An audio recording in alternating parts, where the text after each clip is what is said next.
wawasan yang diperoleh jika tidak melalui indrawi kita, maka itu disebut sebagai kepercayaan.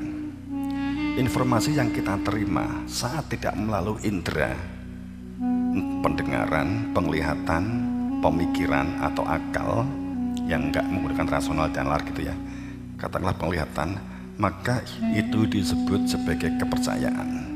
Indera, perasaan, rasa begitu ya, perasaan dengan rasa beda ya. Kemudian juga mungkin indera terkait dengan penglihatan mata dan telinga. Yang ini butuh sinkron, ini butuh disinkronisasikan ya. Karena pada saat kita hanya penglihatan mata tanpa menggunakan akal, maka bisa jadi kita itu akan terbohongi. Saat kita memandang rel kereta api dari titik sini di atas rel kereta api, bahwa ternyata kita kemudian menyimpulkan karena kebohongan mata, ternyata rel kereta api itu semakin jauh itu semakin menyatu. Jadi rel kereta api itu sebenarnya tidak berjejer, enggak jajar begini, tapi sesungguhnya dia menciut menjadi satu kan. Itu kan kalau kita tidak menggunakan akal, kita hanya mengandalkan pandangan mata, maka kita terbohongi. Pada saat kita menggunakan telinga, maka kita akan sering terbohongi. Saat kita tidak menggunakan akal, melatih rasional dan nalar kita. Makanya kan kemudian, makanya jika pengetahuan yang diperoleh itu didasarkan kepada sesuatu yang tidak fakta, tidak dalam satu kesaksian, maka hanya sebatas keyakinan dan kepercayaan dari intuisi dan anggapan. Hal demikian akan menciptakan perilakunya orang-orang yang halusinasi, yang akan dikendalikan oleh halu, yang cirinya dikendalikan oleh emosional dan hal-hal yang tidak masuk akal dan irasional. Jadi nggak masuk akal. Kalau menggunakan meta pikiran, meta berpikir, itu akan beda. Kalau katakanlah fisika, itu fisik, ini fisik.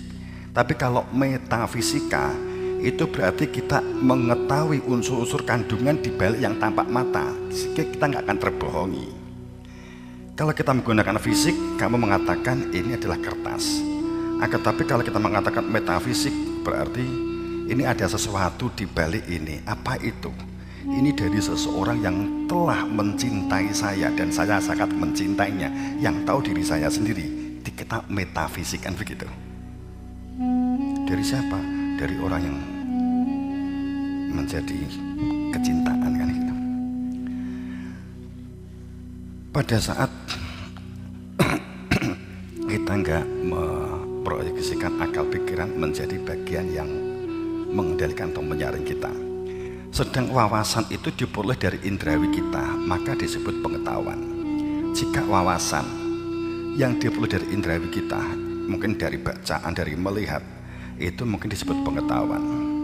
Kita bisa jadi tidak kita sekarang ini batas tidak lagi begitu tampak antara sini dan Amerika. Kita bisa melihat informasi-informasi di Amerika sana melalui media. Maka itu informasi dari televisi sekalipun bisa jadi itu menjadi sebuah pengetahuan baru bagi kita. Itu bedanya. Kemudian kepercayaan itu adalah adanya informasi tanpa pembuktian indrawi. Setelah informasi itu kita terima, tidak memerlukan sentuhan indrawi, entah penglihatan, entah telinga, karena nggak ada sentuhan indrawi mata, telinga, rasa, akal, maka tidak butuh bukti indrawi. Setiap indrawi itu memiliki kapasitasnya masing-masing. Pendengaran melalui telinga, penglihatan melalui mata. Kemudian untuk mengetahui antara benar dan tidak benar, baik dan tidak baik, itu adalah akal. Tapi untuk mengetahui warna hitam atau putih, merah, itu adalah mata. Pengetahuan akan menjadi ilmu saat telah menjadi nilai-nilai dalam kehidupan, bahkan menjadi ideologi. Pengetahuan itu adalah informasi yang terekam di dalam otak, yang terkonfirmasi oleh bukti indera. Kita katakan, nanti kita kasih contoh. Itu pengetahuan. Sedang pengetahuan akan menjadi ilmu saat telah menjadi nilai-nilai dalam kehidupan seseorang, bahkan mungkin akan dijadikan sebagai ideologi. Contoh begini, saat kita mendengar adanya informasi bahwa garam itu asin, kita mendengar informasi ini. Atau pada saat kita mendengar sebuah informasi mendung, ada informasi mendung yang kita lihat itu adalah merupakan butiran-butiran uap dari air yang ngumpul di atas. Maka karena kita secara indera melihat mendung, kemudian ini sebagai pengetahuan. Tapi kalau orang itu nggak pernah melihat mendung, bahwa mendung itu adalah butiran dari uap air, maka terjadi sublimasi. Pada saat panas, sublim, maka dia menguap, maka dia menjadi mendung. Karena seseorang yang diberi informasi ini tidak pernah melihat mendung, maka itu disebut sebagai sebuah kepercayaan. Saya percaya bahwa mendung itu ada dan dari air. Kalau orang tidak pernah bersentuhan dengan garam, maka pada saat dia belum pernah merasakan garam, maka dikatakan bahwa informasi garam itu asin, itu berarti hanya sebagai kepercayaan. Saya percaya bahwa garam itu asin. Itu kata siapa? Kata si A.